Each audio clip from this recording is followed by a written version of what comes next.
ఈరోజు మనం కీర్తన 99 చదువుకుందాం. 9 వచనాలు ఉన్నాయి తమ్ముడు. ఓకేనా? నేను స్లోగా పైకి చదువుతాను. ఎవరికి వారంగా మన బైబిల్స్‌లో ఫాలో అయ్యి చూద్దాం. చూడండి. యెహోవా రాజ్యము చేయుచున్నాడు, జనులు వణుకును. ఆయన కెరూబుల మీద ఆసీనుడై ఉన్నాడు, భూమి కదులును. సీయోనులో యెహోవా మహోన్నతుడు, జనములన్నిటిపైన ఆయన హెచ్చి ఉన్నాడు. భయంకరమైన నీ గొప్ప నామము వారు స్తుతించెదరు. యెహోవా పరిశుద్ధుడు. యథార్థతను బట్టి నీవు న్యాయము ప్రేమించుచు రాజును స్థిరపరచి ఉన్నావు. యాకోబు సంతతి మధ్య నీవు నీతి న్యాయములు జరిగించి ఉన్నావు. మన దేవుడైన యెహోవాను ఘనపరచుడి. ఆయన పాదపీఠము ఎదుట సాగిలపడుడి. ఆయన పరిశుద్ధుడు. ఆయన యాజకులలో మోషే అహరోనులుండిరి. ఆయన నామమును బట్టి ప్రార్థన చేయు వారిలో సమయలు ఉండెను. వారు యెహోవాకు మొరపెట్టగా ఆయన వారికి ఉత్తరమిచ్చెను. మేఘ స్తంభములో నుండి ఆయన వారితో మాట్లాడెను. వారు ఆయన శాసనములను అనుసరించి ఆయన తమకిచ్చిన కట్టలను అనుసరించిరి. యెహోవా మా దేవ, నీవు వారికి ఉత్తరమిచ్చితివి. వారి క్రియలను బట్టి ప్రతీకారము చేయుచూనే వారి విషయంలో నీవు పాపము పరిహరించు దేవుడివైతివి. మన దేవుడైన యెహోవా పరిశుద్ధుడు. మన దేవుడైన యెహోవాను ఘనపరచుడి. ఆయన పరిశుద్ధ పర్వతము ఎదుట సాగిలపడుడి. చిన్న ప్రార్థన చేసుకుందాం. ప్రేమ గల తండ్రి, మీకు వందనాలు నాయనా. దేవా, మా మనసులు, మా ఆలోచనలు, మా జ్ఞానం, పటిమ అన్నీ చాలా చిన్నవి ప్రభువా. మిమ్మల్ని మేము అర్థం చేసుకోలేం. అయ్యా, మానవుల జ్ఞానానికి మించిన వాడు నువ్వు.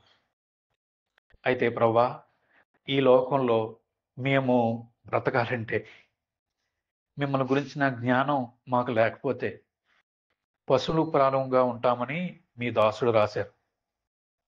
కాబట్టి ఆ రోజు మోషేకి మీ మహిమను కనపరిచినట్లు, యెషై గారికి మీ మహిమను కనపరిచినట్లు, ఈరోజు మీ వాక్యంలోంచి మాకు మీ మహిమను కనపరచండి. చివరి వచనం సాగిలపడండి అనే మీ మాటని ప్రభా కేవలం మేము చదవడమే కాదు, మేము దాన్ని ఎక్స్పీరియన్స్ చేయాలి ప్రభా. మా మోకాలు వంగాలి, మా మా మడలు వంగాలి, మా జీవితాలు వంగాలి. దేవా, కనికరం చూపించండి. ఆశకల ప్రాణాన్ని తృప్తిపరుస్తానని మీరు వాగ్దానం చేశారు కదా ప్రభా. మరి ఈరోజు నాయన అల్పమైన అతి చిన్న మనసు, ఆలోచన పటిమ కలిగిన మేము మరి మీ వాక్యం గురించి ఆలోచిస్తూ ఉన్నప్పుడు దేవా, మా హృదయాలు తెరవండి, మా మా విశ్వాసపు నేత్రాలు తెరవండి, మా మనోనేత్రాలను ఇంకా వెలిగించండి ప్రభా. మిమ్మల్ని మీరు మాకు ప్రత్యక్షపరచుకోమని, మా జీవితాలు మీకు తగినట్లుగా నడవడానికి సహాయం చేయమని యేసుక్రీస్తు నామంలో అడిగి వేడుకుంటున్నాం తండ్రి. ఆమేన్. తమ్ముడు, మనం కొంతమంది ఇంటికి వెళ్ళిపోయారు, కొంతమంది 1 తారీఖున 31వ తారీఖున వచ్చారు. అవును తమ్ముడు, 1 తారీఖున 31 నైట్ ఫస్ట్ వచ్చారు, కొంతమంది వచ్చారు, కొంతమంది మనం ఇంటికి వెళ్ళాం కదా. నేను ప్రతి సంవత్సరం ప్రభా, మరి మేము వ్యక్తిగతంగాను సంఘంగాను ఏ గురితో ఈ సంవత్సరం గడపాలి మేము అని ఎప్పుడు అడుగుతాను.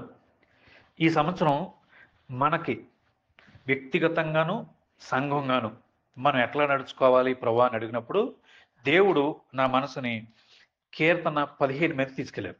చూడండి ఒకసారి, మళ్ళీ ఇక్కడికి వద్దాము. కీర్తన 15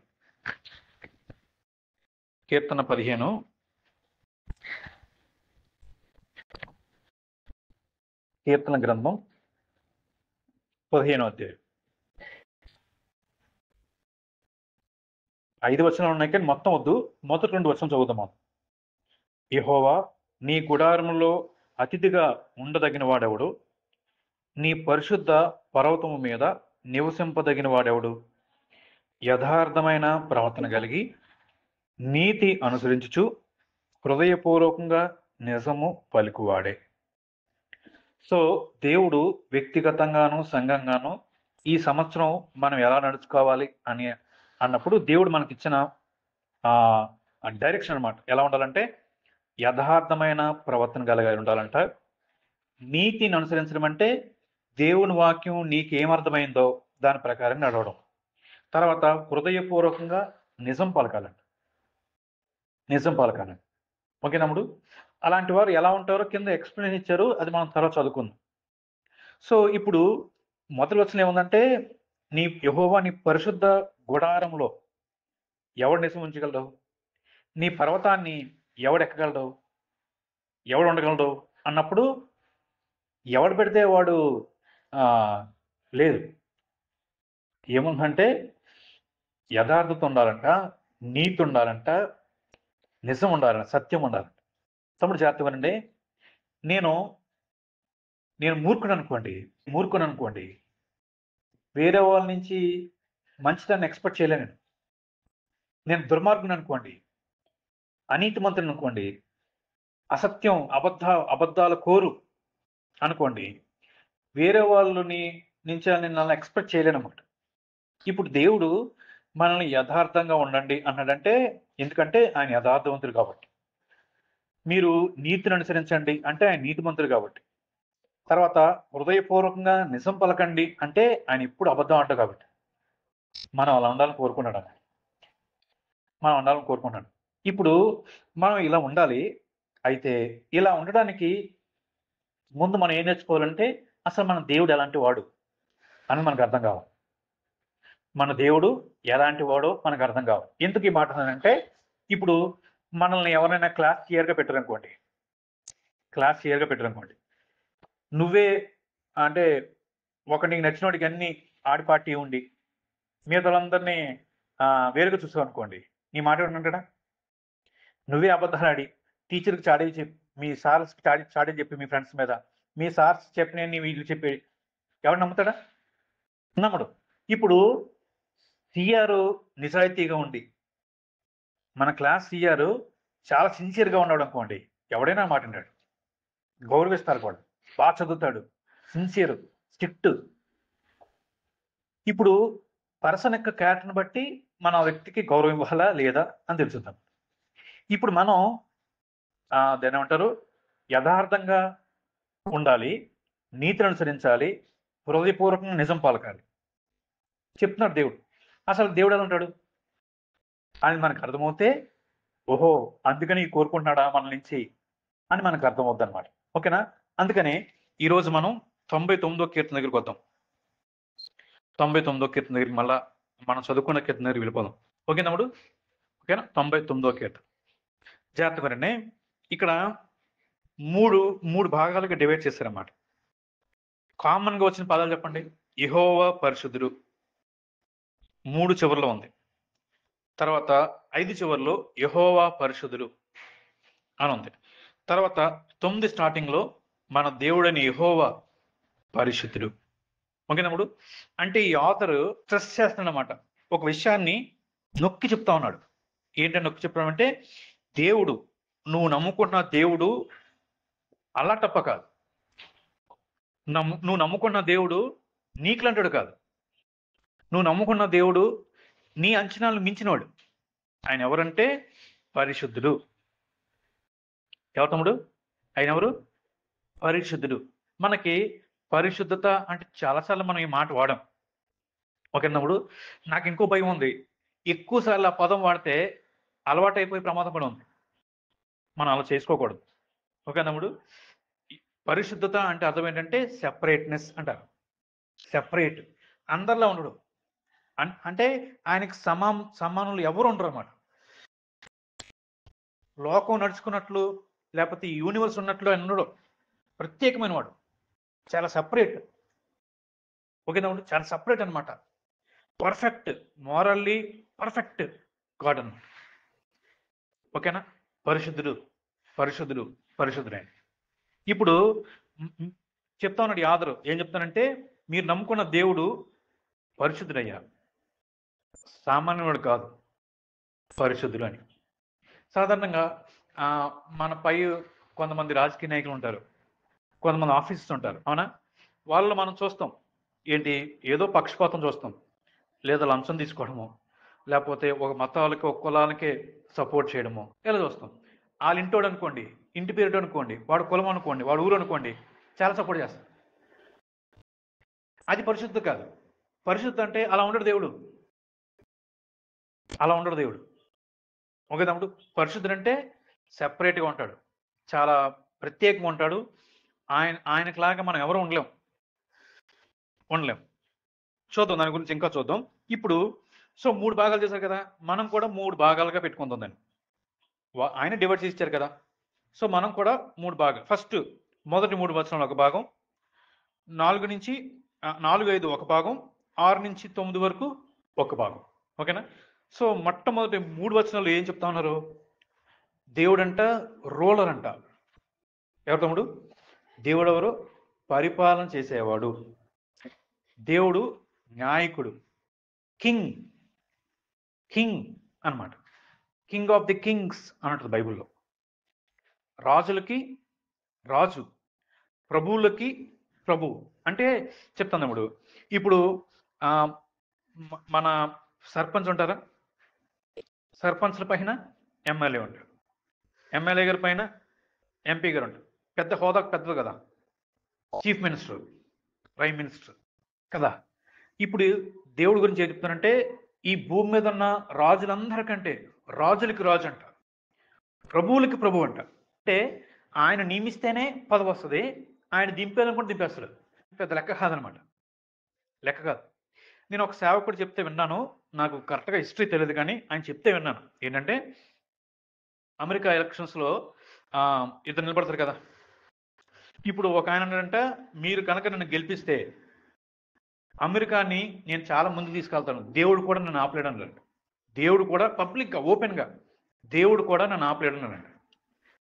నిజంగా నెగ్గాడు, చాలా మెజార్టీ నెగ్గాడు. అసలు అందరూ ఫ్లాగ్స్ పట్టుకొని చప్పట్లు కొట్టడం బాగుంది. ఇప్పుడు ప్రమాణ స్వీకారానికి వెళ్ళిపోతున్నప్పుడు కారు దిగి మెట్లు ఎక్కుతున్నప్పుడు చచ్చిపోయాడు. ఎవరిని ఛాలెంజ్ చేస్తున్నాం? రాజులకు రాజు, ప్రభువులకు ప్రభు. ఓకేనా? ప్రభువులకు ప్రభు అంట.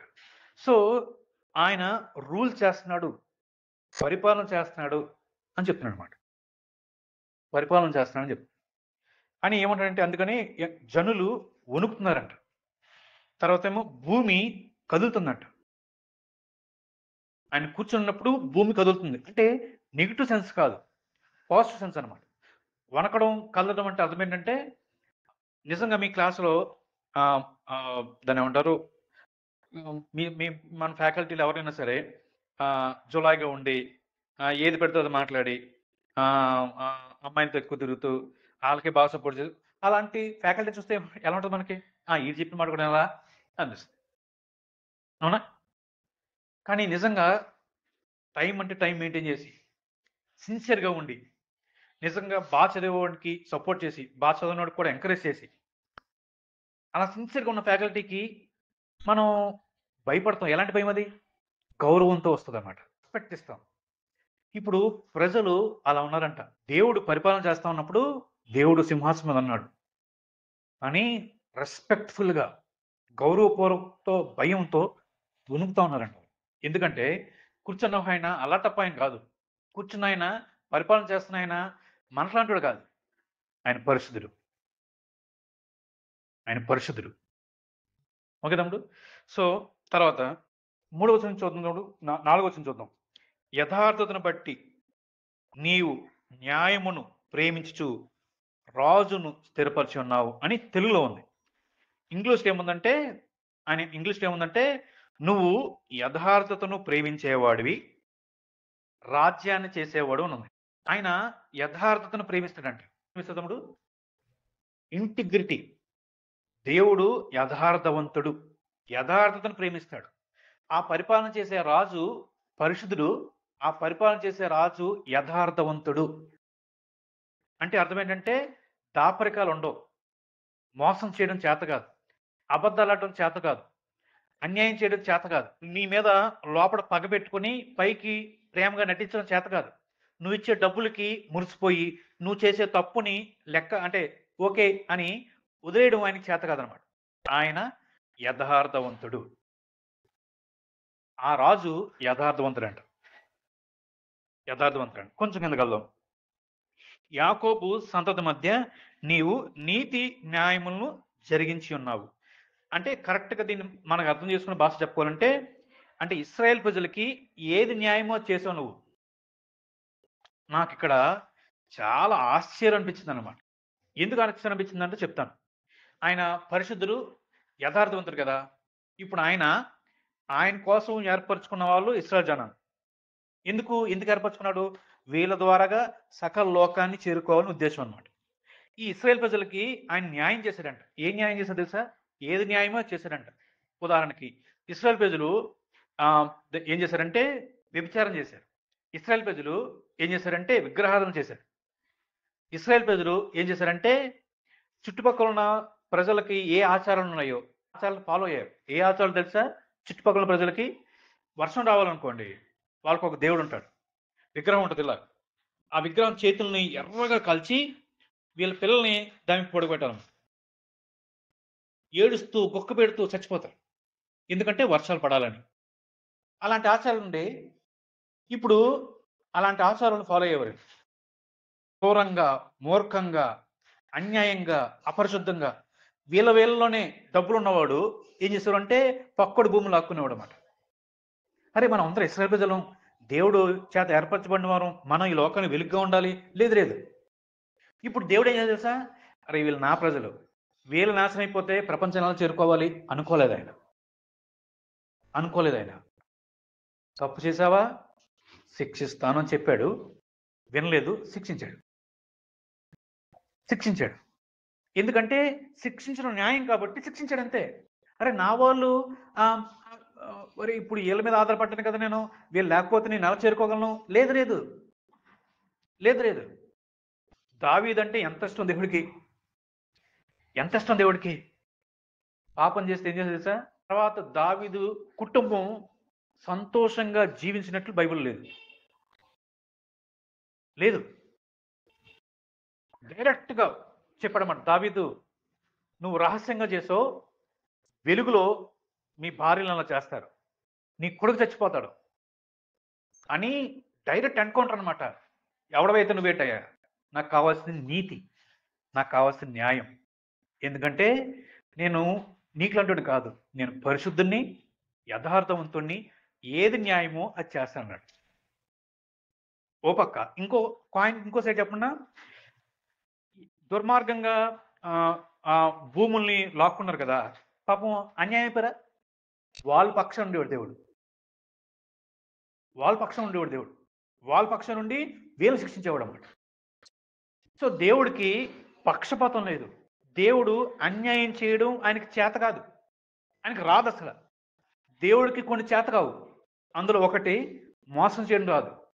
మనం అనుకుంటాం దేవుడికి అసాధ్యమైనది ఏదోందన్నా, దేవుడు ఏదైనా చేయగలడా? ఆ స్టేట్మెంటు అంత కరెక్ట్ కాదు. ఆయనకి కొన్ని రావు.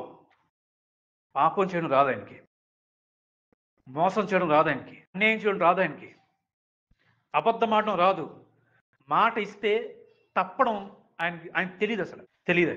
ఆయన ఒక పని అనుకుంటే దాన్ని ఆపగలిగేవాడు ఎవడు లేడు.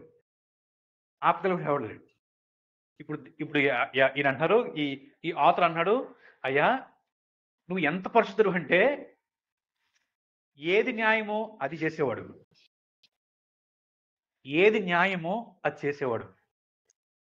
అందుకని అంటున్నాడు కింద, మన దేవుడు పరిశుద్ధుడు, వాడికి మనం ఎంత గౌరవం ఇవ్వాలి? అంత మోరల్లీ పర్ఫెక్ట్ దేవుడికి మనం ఎంత రెస్పెక్ట్ ఇవ్వాలి? ఏది న్యాయమో అది చేసేవాడికి మన జీవితాలు ఎంత సమర్పించుకోవాలి, మనం ఎంత లోబడాలి అంటూ అన్నమాట. మన దేవుడిని యెహోవాను గణపరచండి, సాగిలపడండి. ఆయనకి మించినోడు, ఆయనతో సమానులు ఎవరన్నా మీరు చూడగలరా అంటా ఉన్నాడు. ఇంకొంచెం నెక్స్ట్ పార్ట్కి వెళ్దాం. 6వ వచనం నుంచి. ఆయన యాజకులలో మోషే, అహరోనులు ఉండిరి. ఆయన నామమును బట్టి ప్రార్థన చేయువారిలో సమూయేలు ఉన్నారంట. జాతకములు మోషే, అహరోను, సమూయేలు అంటే మేజర్ వ్యక్తులు అన్నమాట. వీళ్ళు ఇశ్రాయేల్ హిస్టరీలో మేజర్ వ్యక్తులు. మోషే గారి సంగతి వస్తే, ప్రభువా వీళ్ళందరూ దుర్మార్గులే, దుర్మార్గం చేశారు, నిన్ను సనుక్కున్నారు, నిన్ను తిట్టుకున్నారు, నీకు కోపం రావడం న్యాయమే. కానీ ప్రభా క్షమించయ్యా, వాళ్ళ పక్షాన నేను వేడుకుంటున్నాను, నన్ను నరకాన్ని పంపించు అన్నాడు మోషే. దేవుడు క్షమించాడు. ఆయనకి న్యాయం చేయడం తెలుసు, ఆయన దగ్గరికి వస్తే క్షమించడం కూడా తెలుసు. క్షమించాడంట. యాజకుడు అహరోను ఏం చేసేవాడు? ఇశ్రాయేల్ ప్రజలందరి పక్షాన దేవుని దగ్గరికి వెళ్ళి, అయ్యా మా తప్పులన్నీ మన్నించయ్యా అని ఆ బలిచ్చిన రక్తం చేత పట్టుకుని లోపలికి వెళ్తున్నప్పుడు దేవుడు క్షమించాడు ఆయన. మూడోది సమూయేలు అడ్డుపడ్డాడు, ప్రభా క్షమించయ్యా, నువ్వు కన్ను రెప్పేస్తే చాలు మేము నాశనం అయిపోతాం, మాకు మీ క్షమాపణ కావాలయ్యా అని అడిగినప్పుడు దేవుడు క్షమించాడు. అందుకని అన్నాడు కదా, ఆయన నామమును బట్టి ప్రార్థన చేయవారిలో సమూయేలు ఉండిరి, వారు యెహోవాకు మొరపెట్టగా ఆయన వారికి ఉత్తరం ఇచ్చాడంట. తమ్ముడు ఒక్క మాట చెప్పండి, పరిశుద్ధుడు, అతి పరిశుద్ధుడు, న్యాయవంతుడు, అన్యాయం చేయడం చేత కాదు, పాపం అంటే అసహించుకునేవాడు, అలాంటి దేవుడికి క్షమాపణ లేదనుకోండి, మీరు ఒక్కసారి ఊహించండి. క్షమించడం కూడా రాదనుకోండి, అసలు క్షమా గుణమే నేను లేదనుకోండి, మన బతుకులలో ఉండి ఇప్పుడు నాశనం అయిపోయి కదా. రేపు భూమి మీద మనిషి అనేవాడు ఉండేవాడే కాదు. ఆయన ఎంత పరిశుద్ధుడో, ఎంత న్యాయవంతుడో, ఎంత నీతిమంతుడో, క్షమించడానికో అంతే ఇష్టపడేవాడు. సో ఇంకొంచెం ముందుకు వెళ్తాడు. 7వ వచనం, మేఘస్తంభంలో నుండి ఆయన వారితో మాట్లాడాను, వారు ఆయన శాసనములను అనుసరించిరి, ఆయన తమకిచ్చిన కట్టడలను అనుసరించిరి. దేని నుంచి మాట్లాడతాడు? మేఘస్తంభం అంట. మీరు ఆలోచన చేయండి, దేవుడు మేఘస్తంభం నుంచి మాట్లాడంట. చెప్తాను ఎలాగో.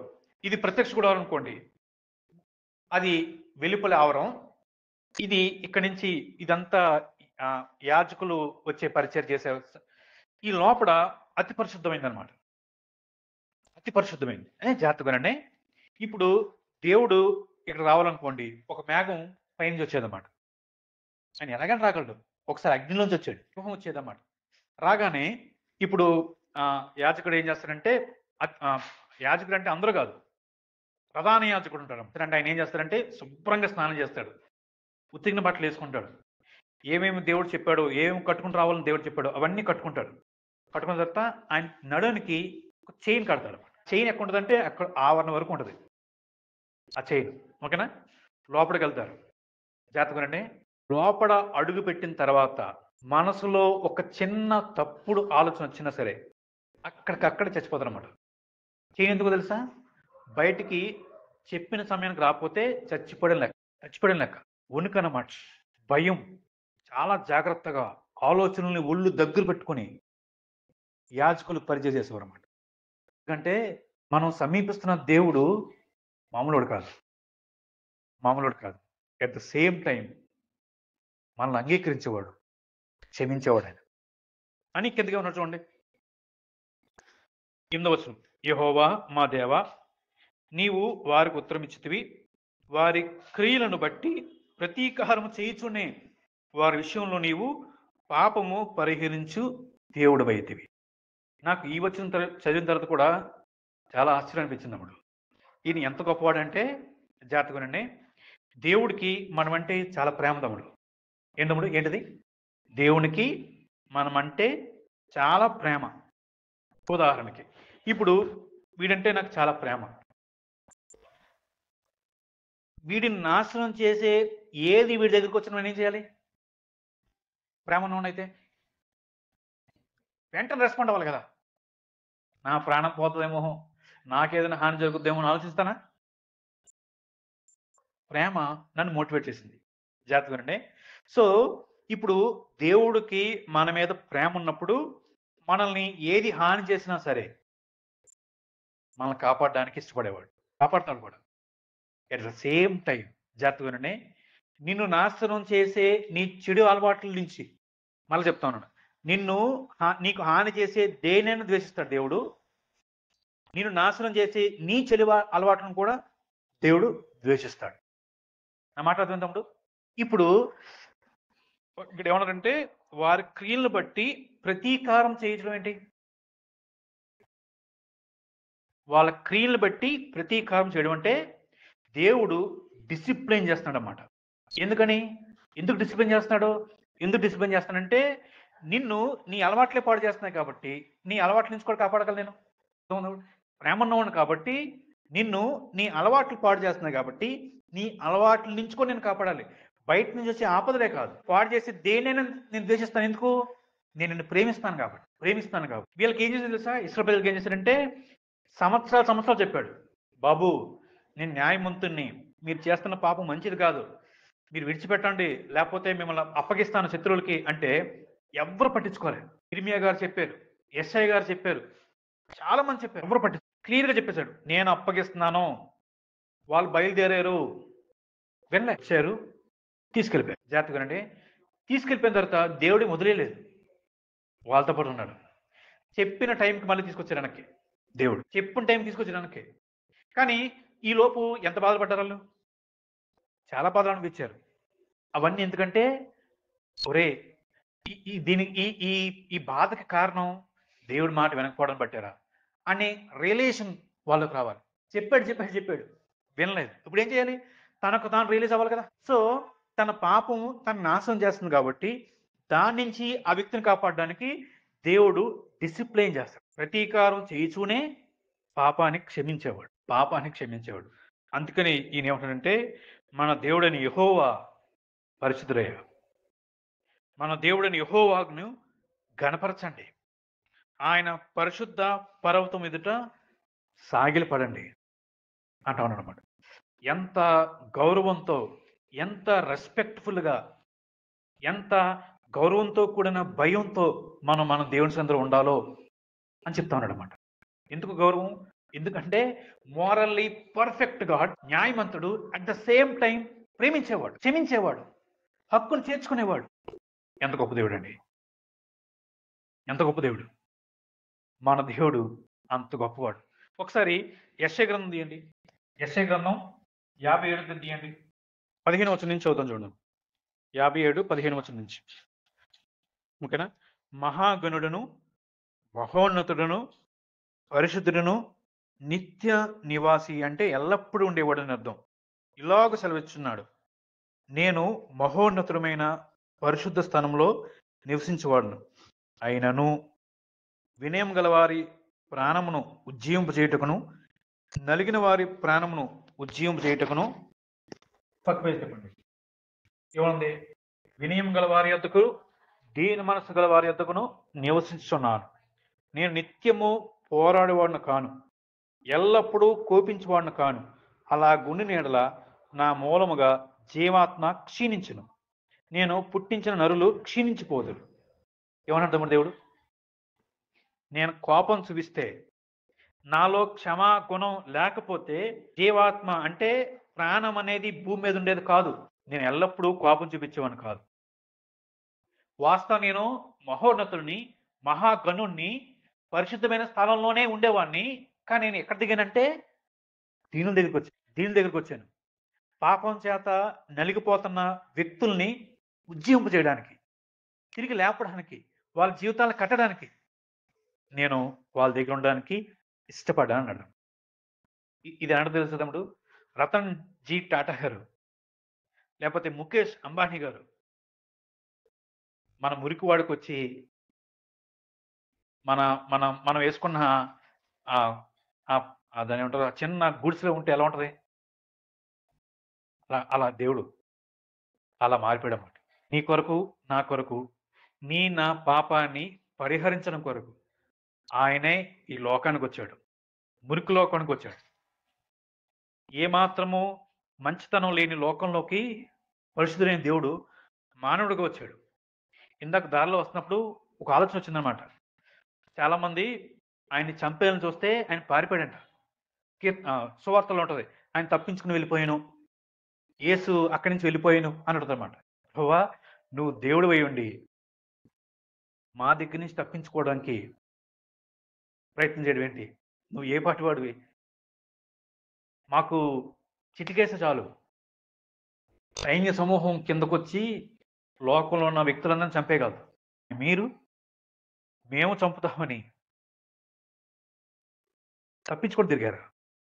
ఎంత తగ్గించుకున్నాడు ఆయన? ఎంత తగ్గించుకున్నాడు ఆయన?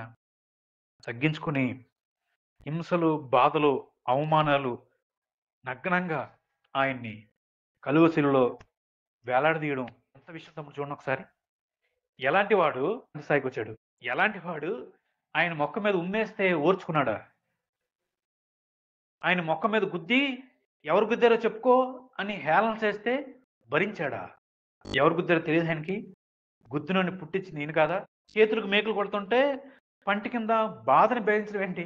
పేతురు గారితో అంటాడు ఆ గెత్సేమనే తోటలో అప్పగించే ముందు రాత్రి ఏమంటాడంటే, ప్రభా నువ్వు ఒక్క ఛాన్స్ ఇయ్యి, నా కత్తితో అందరిని చంపేస్తాను అంటే దేవుడు అన్నాడు, యేసుప్రభు అన్నారు, పేతురు నేను తండ్రిని వేడుకుంటే సైన్యాన్ని పంపించరా? ఒక్క దేవదత్త ఒకే రోజు 1,60,000 మందిని చంపిందాడు. సైన్యం వస్తే నాకు చేతగా కాదు, కానీ నా పర్పస్ వేరు. పేతురు నువ్వేం చేయొద్దు అన్నాడు.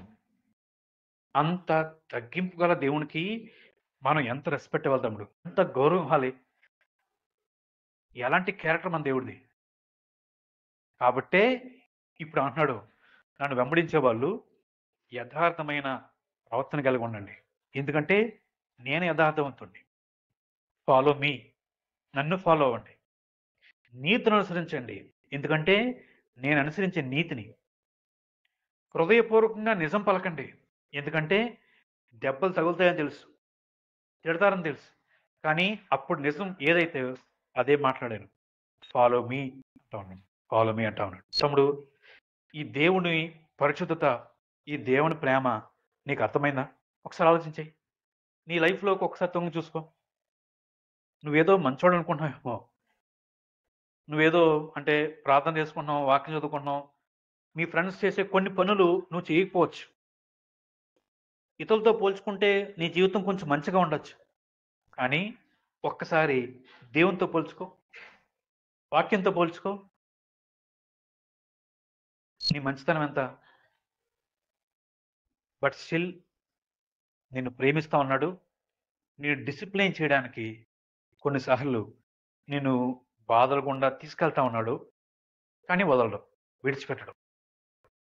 గాఢాంధకరపు లోయల్లో నడిపిస్తాడు, కానీ విడిచిపెట్టడు.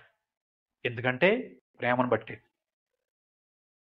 ఎందుకంటే నీ పాపం నీ జీవితాన్ని నాశనం చేస్తుంది కాబట్టి, నీ పాపం నుంచి నిన్ను కాపాడటానికి కూడా ఆయన డిసిప్లైన్ చేస్తాడు. ఎందుకంటే నువ్వంటే అంత ప్రేమ అని. ఎంత ప్రేమ అంటే మురికిలోకి వచ్చేంత ప్రేమ.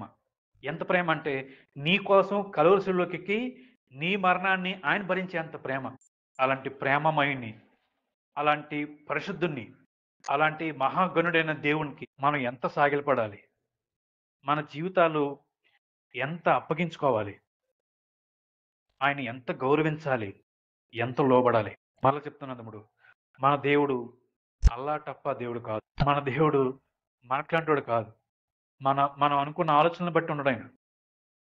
అలాంటి దేవుడిని మనం గౌరవించాలి, గణపరచాలి, ఎందుకంటే ఆయన దానికి అర్హుడు. మనం పూజించడానికి ఆయన అర్హుడు, మన దేవుడు. అలాంటి దేవుడిని మనం సమీపిద్దాం. ప్రభా, ఒక్కసారి మన లైఫ్ని మనం చూసుకొని, నీ జీవితంలో చేసిన గొప్ప మేలు, నీకు దేవుడు నమ్ముకునే గొప్ప అవకాశం, ఆయన బిడ్డ అయ్యే గొప్ప అవకాశాన్ని దేవుడు ఇచ్చినందుకు థ్యాంక్స్ చెప్దాం. ఎక్కడెక్కడ లోబడట్లేదో విషయాలని ఒప్పుకుందాం. రాజులకు రాజు, ప్రభువులకే ప్రభు అయిన ఆయన ఎదుట మనం సాగిలపడదాం. తల వంచండి, చిన్న ప్రార్థన చేసుకుందాం.